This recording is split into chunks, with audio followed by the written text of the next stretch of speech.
देखिए, स्टूडेंट बहुत ज़्यादा कन्फ्यूज़ हो गए हैं, बहुत परेशान हो गए हैं, एकदम फ्रस्टिया गए हैं।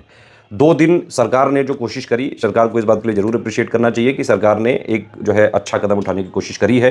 कल यूपी का एंटी पेपर लीक वाला जो उत्तर प्रदेश परीक्षा वाला बिल आया था 2024 वाला, उत्तर प्रदेश की नई परीक्षा नीति 2024, और आज आया है anti paper leak law.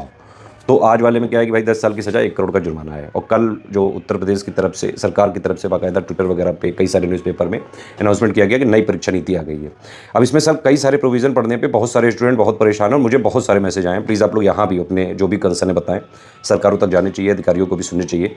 Sir आपने परीक्षा नीति बनाई, उसके लिए हम आभार करते हैं आपका, लेकिन सर प्लीज़ स्टूडेंट्स की भी बात सुननी चाहिए आपको। मेरे हिसाब से उनके कंसर्न हैं कुछ और बहुत जेन्युइन लगते हैं मुझे। पहली बात तो यही है कि जो पेपर तो एक्चुअली ये प्रिंटिंग वाला जो प्रेस है, ये अभी भी निजी क्यों है सर? क्या ये सरकारी प्रिंटिंग प्रेस नहीं होना चाहिए? आप अपने अंडर में लीजिए ना सर, सरकारी उसको करिए। सरकार के लोग रहेंगे तो वो अच्छे से सिस्टम चला पाएँगे और रिस्पॉन्सिबिलिटी तय करी जा सकती है। प्राइवेट में कहीं भी आप कितना भी चौकन्ने रह लो, सीसीटीवी 24 आवर्स कर लो, आप सर जो है इतने सारी चीज़ें हुई हैं तो कम से कम मेरे हिसाब से सीख लेनी चाहिए सर, प्राइवेट में नहीं देनी चाहिए। मैं इसको पर्सनली तो नहीं मैसेजेस करूँगा। मेरा तो रिकमेंडेशन यही है कि प्रिंटिंग प्रेस सरकारी ही होनी चाहिए। और यूपीपीएससी आयोग कोई छोटा-मोटा आयोग नहीं है सर। आरओ, पीसीएस, बीओ और छोटे-छोटे एग्ज़ाम मिला के 35-40 लाख स्टूडेंट तो यूपीपीएससी से ही हर साल फॉर्म भरते हैं, उससे ज़्यादा से भरते होंगे। यूपी ट्रिपल एससी से अलग है। एक प्रिंटिंग प्रेस बनवा लीजिए, यूपी ट्रिपल एससी, यूपीपीएससी दोनों लोग यूज़ कर लेंगे और भी जो आयोग हैं वो भी यूज़ कर लेंगे। क्या दिक्कत है सर इसमें? और क्या ये एक यूपी स्तर पर ये इंटीग्रेट नहीं हो सकता है ये? एग्ज़ाम कमीशन ही बना देते हैं कि यूपी स्तर पर स्टेट कमीशन पूरा जो है स्टेट के जितने भी एग्ज़ाम्स हैं उनको वो जो है चेक करता, सारे पेपर लीक से लेके स्टूडेंट्स की ग्रीवेंस सुनता। सर जो भी नीति बनाई गई है आप लोग की तरफ से स्टूडेंट ने जो है स्वागत किया है, लेकिन सर उनके कंसर्न भी सुनने चाहिए। जो स्टेक होल्डर्स हैं उनको इन्वॉल्व करके उनके भी तो ग्रीवेंस सुने जाने चाहिए थे, मुझे तो ये लगता है पर्सनली। दूसरा बात ये भी है कि भाई सेंटर जो लड़कों का है वो अपने मंडल में नहीं रहेगा, दूसरे में जाएगा। हालांकि महिलाओं के लिए और विकलांगों के लिए तो वही रहेगा। तो चलिए उस चीज़ के लिए अप्रिशिएशन है कि भाई महिलाओं विकलांगों के लिए, लेकिन लड़कों के साथ तरह ऐसी तो बात थी क्यों? ये उनका प्रश्न है और मुझे पूरे दिन भर आज जो ये मैसेज आए हैं, इसीलिए मैं आपके सामने रख रहा हूँ। मैं सिर्फ स्टूडेंट का फेस हूँ, जो भी उनके कंसर्न है वो मैं बातें बताता हूँ हर अपने वीडियो में, ठीक है? तो ये वाली चीज़ें हैं कि कई सारे जो है लड़के परेशान हैं कि भाई सर ये मतलब हमने क्या ऐसा गुनाह कर दिया है? महिलाओं को मिल रहा है, विकलांगों को मिल रहा है, तो हमें भी अपने सेंटर, अपने मंडल में मिलना चाहिए। क्योंकि एक जगह से दूसरी जगह जाने में सर ट्रांसपोर्टेशन कॉस्ट तो लगेगी, वो कौन देगा? और बहुत ज़्यादा लगती है, इतने सारा क्राउड जब चलता है। आरओ के पेपर में 11 लाख लोग हैं, पीसीएस में 7-8 लाख लोग हैं, पीओ में 3-4 लाख लोग होंगे और कई सारे पेपर होते हैं। दूसरा एक ये भी चीज़ है कि आरओ के लिए अब जैसे एक ये रूल है कि 4 लाख से ज़्यादा अगर कोई फॉर्म भरे गए हैं तो एक दिन में, एक शिफ्ट में नहीं होगी। अरे तो मतलब क्या आरओ 2-3 दिन में होगा क्या पेपर? अब आरओ के लिए लोग और कन्फ्यूज़ हो गए हैं। मेरे से हिसाब से इसमें आयोग को और सरकार को क्लेरिफाई करना चाहिए, जैसे पीसीएस में उन्होंने किया कि भाई यूपी पीसीएस का एक ही दिन में होगा, अच्छी बात है सर।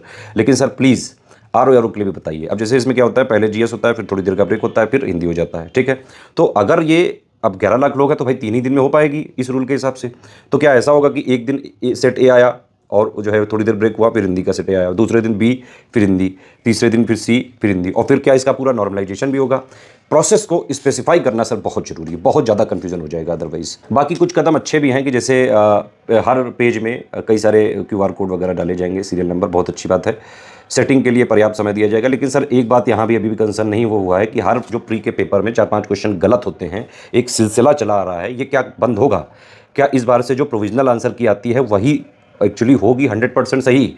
मॉडिफाइड आंसर की के बेसिस पे प्री का रिजल्ट आता है, जो आयोग देता नहीं है ये कह के कि उनकी बौद्धिक संपदा है। प्रोविजनल आंसर की जो आती है, क्या वो पहली बार में ही सही दी जाएगी कि नहीं सर? वो वाले कंसर्न यहाँ पे नहीं जो है लिए गए हैं मेरे हिसाब से।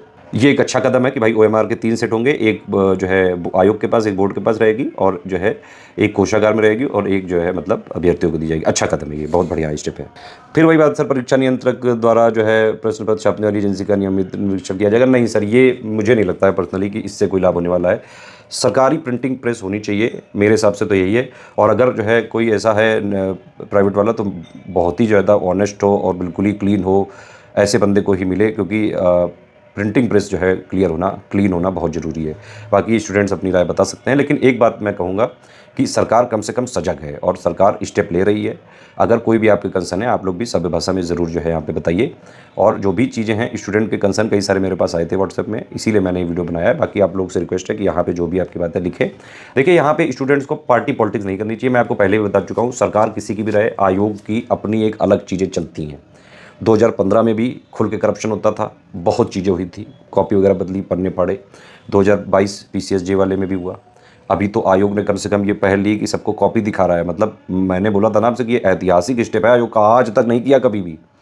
अगर आयोग सुधार करना चाह रहा है तो अप्रिसिएशन है उसमें। हर चीज़ में सर हम कमियाँ नहीं निकाल रहे हैं, नुक्स नहीं निकाल रहे हैं, लेकिन सर स्टूडेंट के कुछ कंसर्न हैं, आपको मेरे हिसाब से सर सुनना ज़रूर चाहिए। प्लीज़ आप लोग कमेंट ज़रूर करें इस पे।